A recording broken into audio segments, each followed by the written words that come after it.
Thanks for tuning in. I'm Scott Walter. And I'm Michael Watson. In this episode, we take a look at influential political operative David Brock. This is the InfluenceWatch podcast.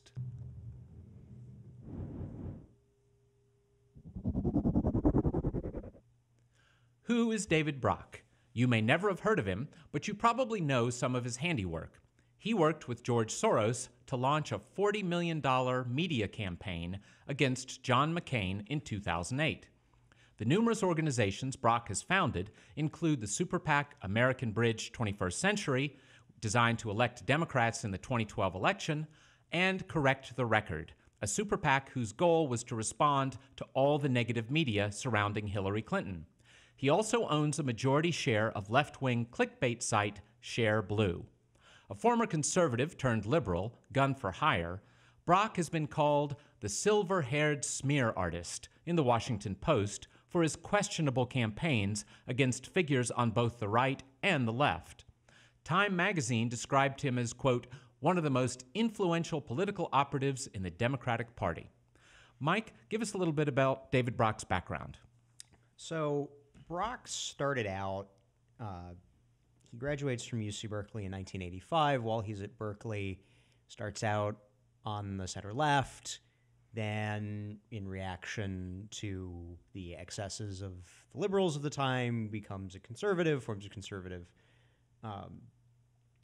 conservative student magazine, the Berkeley Journal, goes to work for the American Spectator, a conservative journal, a right-wing news magazine, and comes to sort of prominence for two things, and they're from the early 90s. So please help me out if I get some of this wrong. It's a little bit before my time.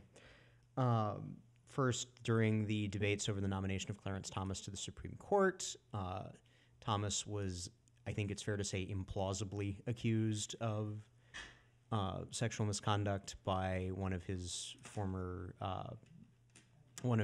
employees, Anita Hill. Brock wrote was it a magazine piece or was it a book? He first did a long magazine piece, and then it was turned into a book called The Real Anita Hill. That was the accuser against Clarence Thomas. To call into question her credibility. And then later there was the Arkansas Project, looking into then President Bill Clinton's record and some of the Clinton family's financial dealings in Arkansas while he was governor.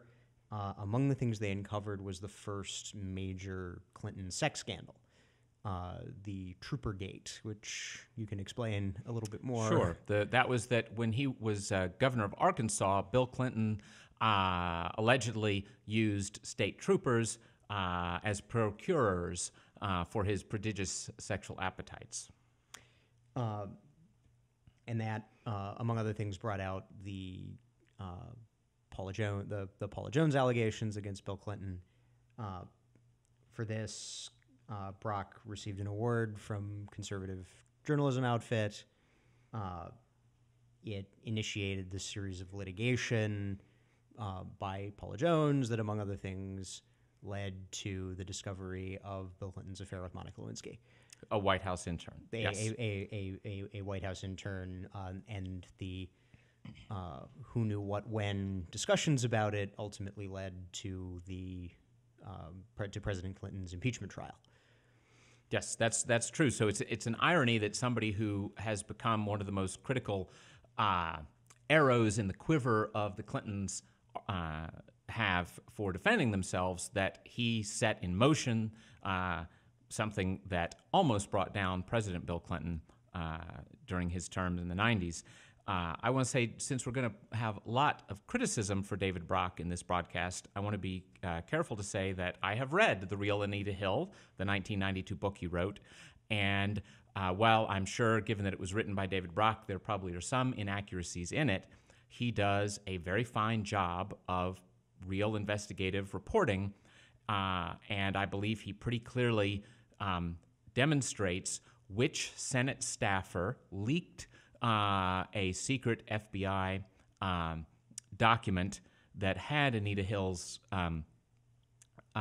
allegations in it to the media, and which, by the way, is what caused Anita Hill to end up testifying.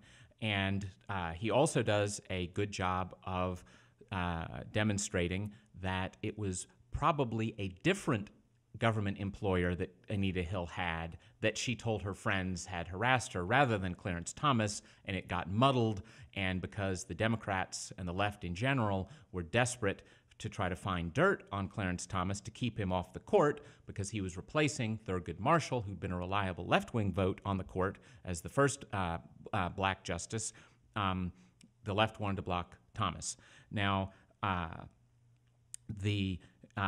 I should add, by the way, since it's a wonderful case of influence, even if it does date back to the 90s, what happened, according to Brock, well-documented account, was there was a Senate staffer on the Judiciary Committee that was holding the Clarence Thomas hearings, and the hearings for Thomas had gone reasonably well, and they were supposedly concluded, and there was going to be a vote of the committee on whether to recommend his nomination to the Senate, and then, of course, the full Senate vote after that. It was after all that had closed that, in desperation, it was a Paul Simons staffer leaks the confidential FBI material to Nina Totenberg at National Public Radio, who is then and still is their Supreme Court reporter. And Totenberg called up Anita Hill and said, "I'm going to go public with this unless you come out and talk about it publicly yourself." So I guess the sisterhood does not always fit or to protect its own. So that led Anita Hill to go public, and they then held new hearings, additional hearings. There was no one who testified at those additional hearings against Clarence Thomas except Anita Hill herself and many women who had worked with Thomas for many years in House offices, which anybody who's ever been in a House of Representatives office, everyone is literally on top of each other, and you had people saying, I heard every phone conversation he had for 2.5 years, and I never heard, a curse word, much less anything outrageous. But, well, let's go now to, that was Brock as conservative. Now let's talk about how he flipped over to the left. So Brock switches sides during or shortly after he is commissioned to do an investigative research into then First Lady Hillary Clinton, which becomes the book. I believe it was a book. Yes. Yes. That ends up as The Seduction of Hillary Clinton. That's the title. The book is commissioned. I believe it was commissioned by the American Spectator. I believe so originally. And it ends up being fairly sympathetic. And this is kind of the first indication that Brock is defecting back to the liberal side, and not even so much back to the liberal side, but over to the Clinton family. I'm going to draw that distinction throughout this conversation and it's something that he's been criticized by left-wing writers for. Brock is fanatically loyal to the Clintons as a political power vehicle, even more so than he seems to be loyal to progressive liberalism as an ideology. In fact, the New York Times, when Seduction of Hillary Clinton comes out, New York Times review ends up scolding him for being too lenient on Hillary Clinton for her involvement in the controversial Whitewater land scandal that actually, I believe it sent one governor of Arkansas to prison. At least, yes. Mm-hmm. So, and then in 1997, Brock does a piece for Esquire magazine, Confessions of a Right-Wing Hitman, where he basically renounces everything he had done to that point. Yes, that was his mea culpa. And as you say, he ends up not so much changing his ideology as changing his political loyalties, having been a scourge of the Clintons to being a handyman for the Clintons, and then becomes progressively more involved in the machinery of the left, the broader left, but as well as the political left. As we mentioned in the beginning, by the time you're up to 2008, he's helping George Soros and company spend $40 million campaigning against the Republican candidate John McCain. And then in 2004, though, if we backtrack a little, in 2004, he had started what's probably his single best-known entity, the 501c3 Media Matters for America. So can you tell us a bit about he now has so many groups. What we need to do at this point is start going through what some have amusingly called the Brocktopus.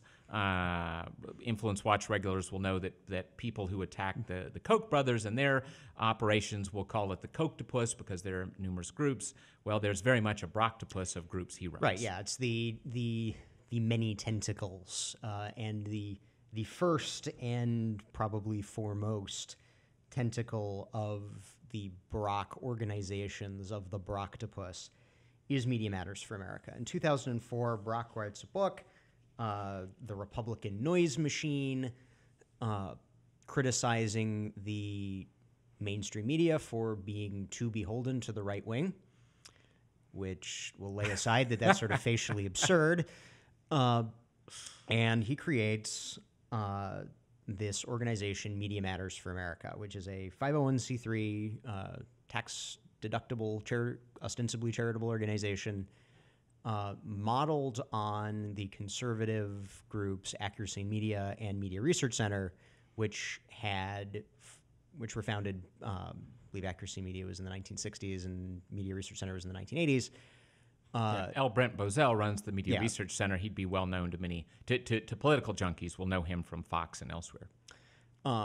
And they had made their name and made a substantial name condemning and criticizing the left orientation, the left bias of the Washington Post, the New York Times, the three broadcast networks, later the early cable news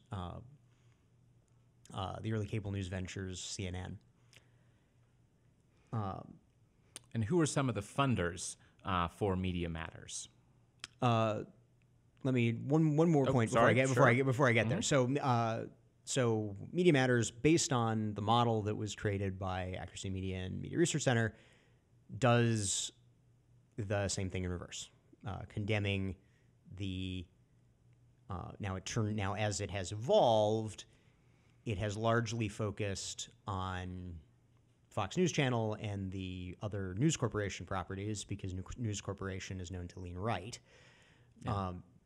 Run by the billionaire Rupert Murdoch. Yes, run by Rupert Murdoch.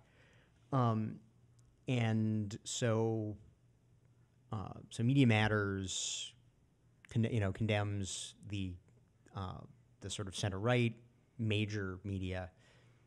And so it's heavily funded by all the institutional players of the left. The Tides Foundation, MoveOn.org.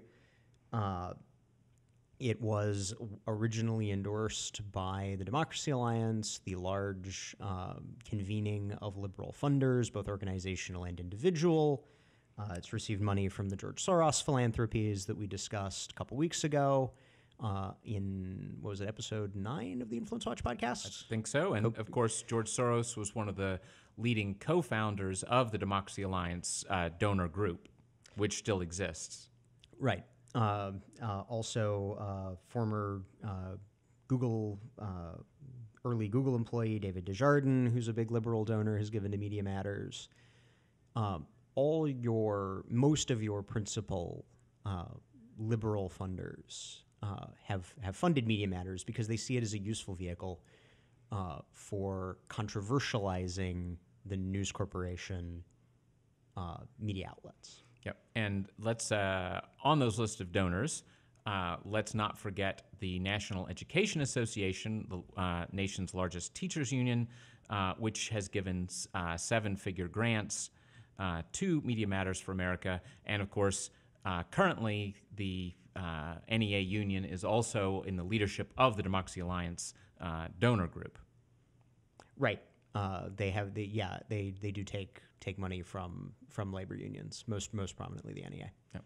Now, of course, as you rightly say, the Fox News has long been one of the favorite targets of Media Matters, often winning its Misinformer of the Year award, which it came up with. But in the wake of Hillary Clinton's 2016 election loss, Brock has refocused Media Matters somewhat. Can you explain about that? Along with all the Brock organizations, do a little bit of history. As we've been saying, Brock is a Clinton operative more so than even a liberal operative. Correct the record. One of his super PACs was from the beginning of the Democratic primary. Fanatic in its rapid response to all the criticism of Hillary Clinton's long record of various nastiness. After Clinton loses, the Brocktopus needs a new reason to exist, and that becomes fanatical opposition to the incoming, now extant Trump administration. And we'll get to in some of the other groups, the American Democracy and Legal Fund, probably most prominently, which is the 501c4 litigation arm, which is pursuing this kind of cockamamie theory that because President Trump owns hotels that are occasionally used by people with associations to foreign governments, that violates the Constitution. I don't understand how that works, but that's and their you are not theory. Donald Trump's biggest fan. I yield to no one in my legitimate criticisms of the president, but this is a silly one. Yes. Now there are also, and this is something since the whole point of InfluenceWatch.org and our InfluenceWatch podcast is to connect dots between lots of different groups, and of course, in David Brock's case, there's hardly anyone has more dots to connect.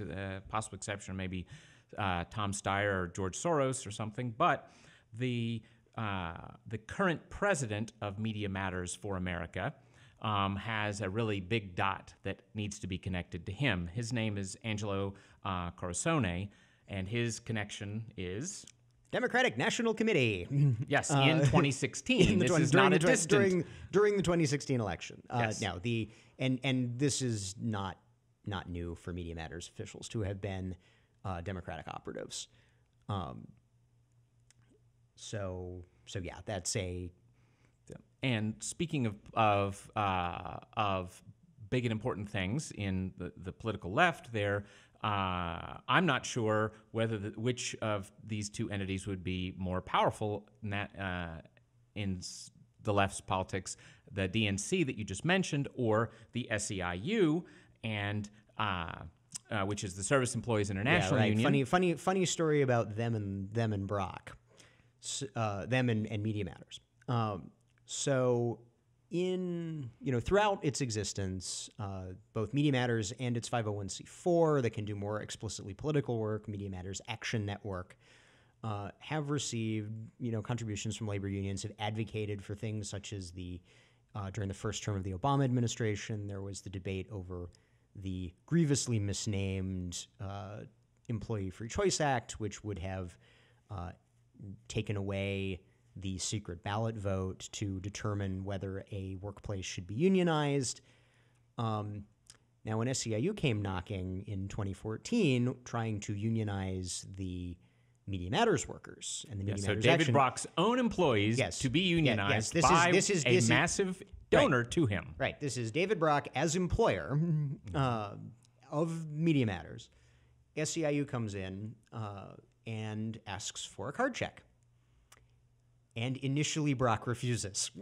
He calls for and he issues legally formally, if you are not going to recognize a union based on a card check as an employer, you give no reply. So it says formally in the legal documents, No reply.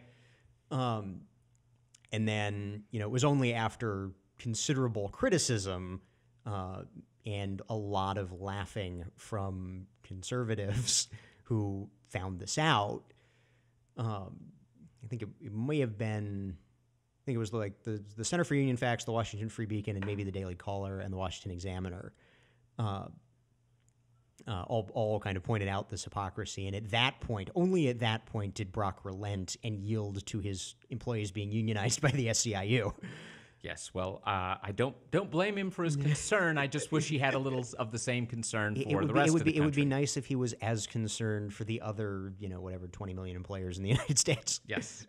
Now, speaking of Brock and not always easy relations with other groups on the left, of course, since the election of Donald Trump, the resistance, as they like to style themselves, has become an important feature on the left, but Brock has not always had great relations with that. Can you give us a little of the background there?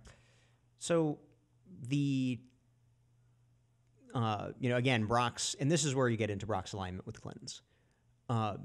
And with the sort of Democratic Party old Clinton-era establishment to begin with. Obviously, as with all opposition parties throughout American political history, the Democratic Party is currently in an identity crisis, trying to figure out what it stands for. And you have the sort of Bernie Sanders far left, and before Correct the Record and all the Brock groups were turned on Trump, who were the Brock groups turned on? Bernie Sanders as Hillary Clinton's principal primary opponent. So when Brock tries to steer the broader opposition to the presidential administration, and here we'll throw out any, people like me who are center-right opponents who wouldn't go anywhere near anything Brock touched because, come on, it's David Brock. The sort of extreme left, the Bernie Sanders types, the super, the fanatical identity politics types, they blame the Clintons, and they blame, because again, in Hillary Clinton's corruption is probably the principal reason that Donald Trump is president today. Clinton's bagmen, people like Brock, Sidney Blumenthal, to a lesser extent, John Podesta. So the idea that Brock would sort of lead the resistance, lead the opposition, is not going to be uncontested by these sort of far left elements. Yes, if you were a general on the losing side of the last battle, it's not clear that we should now all flock to you. Before we leave the Media Matters part of the Brocktopus, you mentioned the hypocrisy with labor unions. I want to throw in my own favorite hypocrisy incident with Media Matters, and that came back in 2013 when it was discovered that Brock had a bodyguard, Hayden Price Morris was his name, who was carrying concealed firearms in Washington, D.C., which then made such an action a felony, and he got defended, and apparently Media Matters for America paid for it. And the reason I can be confident in saying that is because the left of center magazine, The Atlantic, when they went looking into this, assuming it wasn't really true, ended up, sorry, we have to confirm that. That is indeed something that was done. Well, let's move to another prong of the Brocktopus, and that would be the Elections and Priorities USA. That is a web of groups that raised about $75 million in the 2016 cycle. And what are its ties to Brock? So Priorities USA is one of the big is the big Democratic presidential super PAC, which makes these uncoordinated, unlimited, independent expenditures on behalf of the Democrats. In the 2016 cycle, even during the primary, surprise, surprise, it was supporting Hillary Clinton. Brock had been on the board. However, because of the sort of relational infighting between Brock's personal super PACs, like Correct the Record, American Bridge 21st Century, and Priorities USA is the sort of main Democratic super PAC. He resigned in a hissy fit. Yep. Oh, and I'm sorry. One more thing on the Media Matters. A footnote we should add is InfluenceWatch.org and InfluenceWatch podcast are products of the Capital Research Center, a think tank in D.C. And Media Matters for America has often attacked employees of CRC for things that they have said out there when they have been critical of Hillary Clinton or others. So wouldn't want to fail to mention that. So, okay, so now we come to another big prong of the Brocktopus, relatively recent for when it actually joined the Brocktopus. This is not a group that Brock himself had originally founded, and that is the group best known as CREW, which stands for... Ostensibly Citizens for Responsibility and Ethics in Washington. And I'm heavy on the ostensibly. Yes, tell us about that. So in 2000, shortly after the election of George W. Bush, tell me if this sounds familiar, a bunch of Democratic operatives, led by, among other people, Norman Eisen, who may be familiar to those who have followed current debates about some of the ethical issues with the Trump administration, form Citizens for Responsibility and Ethics in Washington, known as CREW. And this organization is explicitly modeled on the conservative litigation and opposition research groups, National Legal and Policy Center, Judicial Watch especially, that had made life difficult for the Clinton administration by digging up all the corrupt things that Bill Clinton did. So the Democrats say, okay, that worked for them. We'll copy it and use our control, use our support from the non-Murdoch mainstream media to position this organization as a sort of centrist, good government watchdog, even though they're getting funded by the Open Society Foundations of George Soros, Barbara Streisand, singer-songwriter and big-time liberal activists foundation, the Tides Foundation, other entities and persons associated with the Democracy Alliance, labor unions, and now Brock, it used and then when when the organization goes through an identity crisis when Barack Obama is elected president, because it's very fun to be the oversight watchdog when the other guy's in power. When your guy's in power, nobody wants to, nobody cares. So after a lot of sleaze, among other things that happen, there is a strong, credible, circumstantial case that they were taking money from the founder of the University of Phoenix's foundation and using it to advocate on behalf of for-profit colleges. Yeah, University of Phoenix being the University of country's Phoenix, largest for-profit higher ed It's either the largest or the second largest. The only question is whether the Washington Post company's Kaplan was bigger at the time. Yes. So in 2014, Brock comes on board as chairman. Right. And then at that point, mask drops. CREW is obviously partisan, partisan in the informal sense, not the legal, oh no, they broke their 501c3 regulation sense. Let me be clear about that. We know of. That we know of. All 501c3 organizations are ostensibly nonpartisan for tax reasons. All the ones in Washington generally align with one side or the other. So 2014, Brock chairs the board of CREW, mask drops, everybody knows what CREW's about now.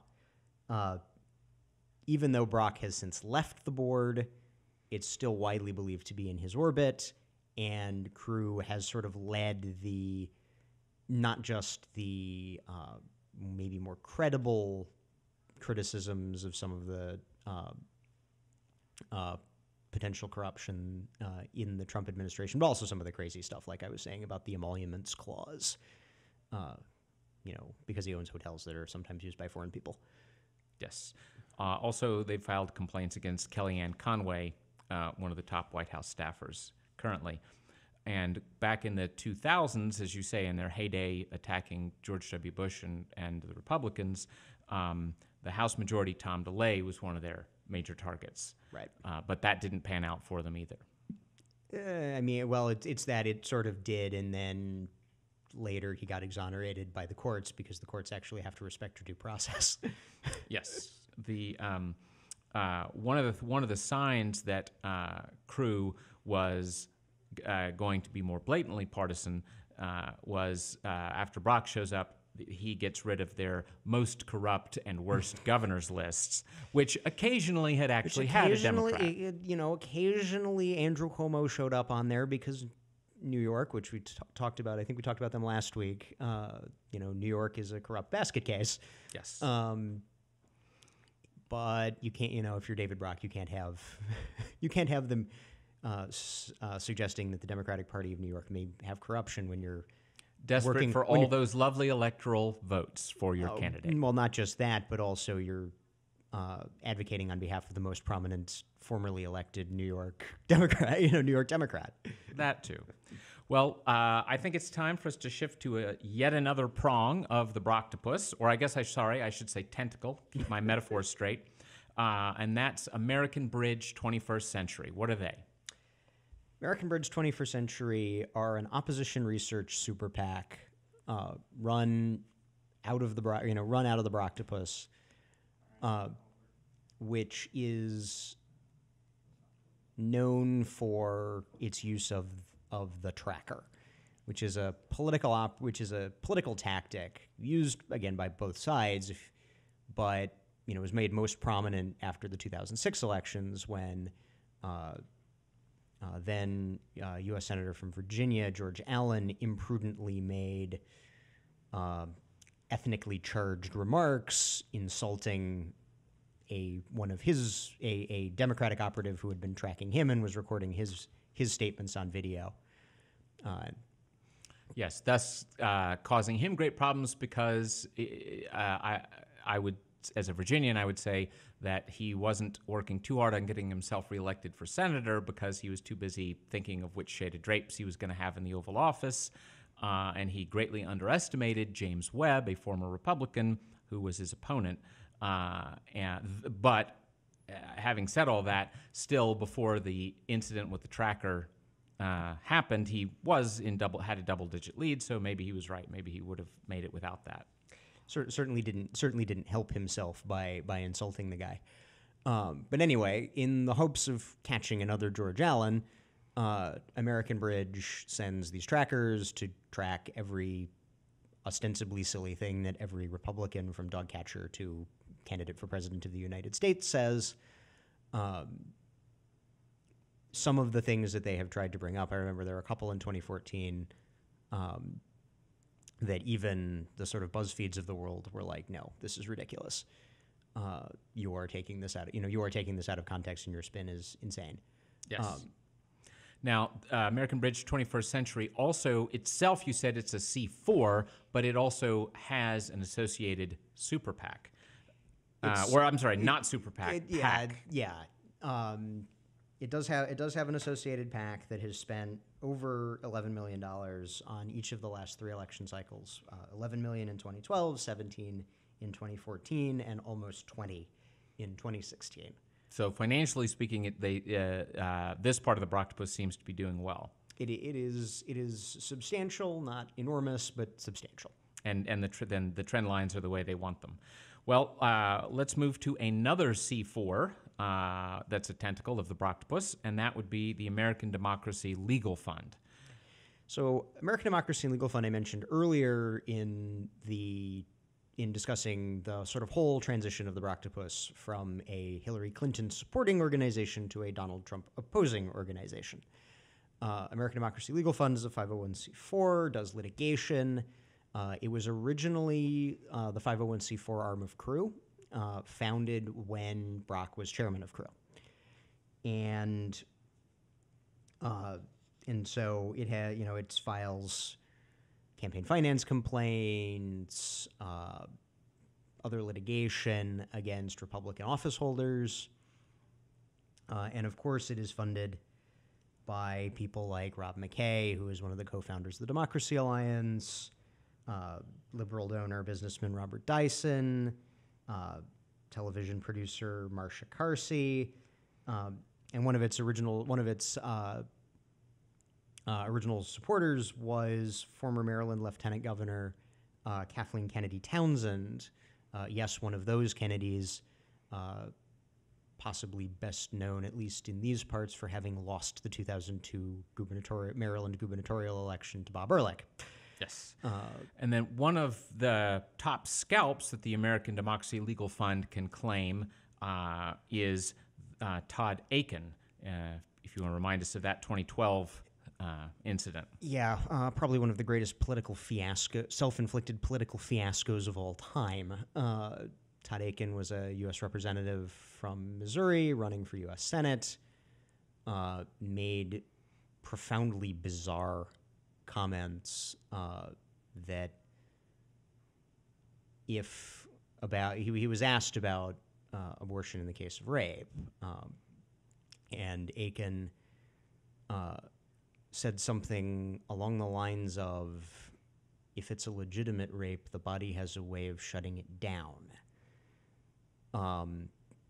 which is, in addition to being obviously false, just a ludicrously insane thing to say. It's one of the we are not here, obviously. It's not our job to give political advice to anybody, but one does marvel that if you are a Republican of any views on whatever your views on abortion, if you're a Republican, the left-wing biased media is guaranteed to ask you very hard questions about abortion, and you had better be able to say something intelligent about it.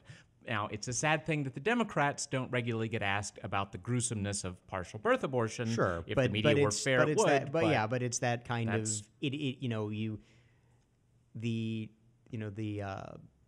let's say that in the NFC Championship game, the Vikings had won. The Patriots wouldn't be able to complain that they're playing the game in Minnesota. It's where the game is. You play the game where it is. Yes, yes. Politics is not a forgiving game. It ain't beanbag, and you're going to have that pitch. So you better have practiced figuring out how to hit that pitch. And if the extent of your thought on the issue is to ignore a hard question related to your position by being callously dismissive, you should probably be in a different business. Yes, well, as I said, and you should fire the person who helped you do your media training and didn't walk you through a better response to that. Well, we have one more prong. And an interesting segue about media training or media in general. For a guy who made his career as a liberal Democratic operative, criticizing ostensible conservative bias in the media, guess what Brock's doing now? Yes. He's promoting biased liberal media with Share Blue, formerly the Blue. That's the last prong formerly tentacle. Formerly the Blue Nation Review. Brock it was founded in 2014. It's a for-profit, so very little is known about its financials and who's funding it. Brock has expressed a desire that it become a sort of Breitbart of the left. Why, it kind of gives you an idea of where Brock's views on how to conduct politics are. That's not a compliment. Yeah, that is a quotation from him in The Hill. So we're not putting words in his mouth. That was him. And in 2016, even during the Democratic primaries, it was used as a Clinton vehicle. It was including going after Bernie Sanders. And again, as we discussed earlier about the left-wing opponents of the Trump administration who are very adamant that Brock not be the leader of the resistance, ironically, one of the pitches that Brock was making was that Bernie would not have won, when in fact, it's scary because Bernie is a genuine left-winger, a genuine European social democrat. But he might have won. Yes. I think that we should give the last word, speaking of biased media, let's give the last word to David Von Draley, who is a liberal Washington Post writer. But he famously said of David Brock, and this is a close paraphrase, it would be unfair to say that David Brock represents everything that's wrong with politics in America, but he represents almost everything that's wrong with politics in America. A hired gun of no obvious ideology who has swung from the left to the right, back to the left, almost as a personality cult of the Clinton family. Look, it's hard, again, it's hard to say that, he's the worst human being in Washington, especially now. But the way of politics that Brock has so enthusiastically participated in, of all, there are probably some honest liberals, some honest progressives, some honest social democrats who can genuinely complain when Trump or Trump's supporters or the media organs that have set themselves up in support of the Trump administration, do some unethical things. But if David Brock complains, it's like the old anti-drug PSA. Where did you get this? The father finds the kid's stash of drugs. Where did you find this? How did you learn about this? I learned it from watching you, David Brock. Yes. Well, and you remind me actually of, it was not David Von Draley, but it was another prominent liberal reporter here in D.C. Who's a friend of mine, and because of his coverage of politics in D.C., he spent lots of time with David Brock, and he's somebody whose judgment I trust, and he said, I really don't believe that he cares at all in the end who wins or what policy prevails, that for him it's just pieces on a chessboard and his ability to raise money and be a player in the game.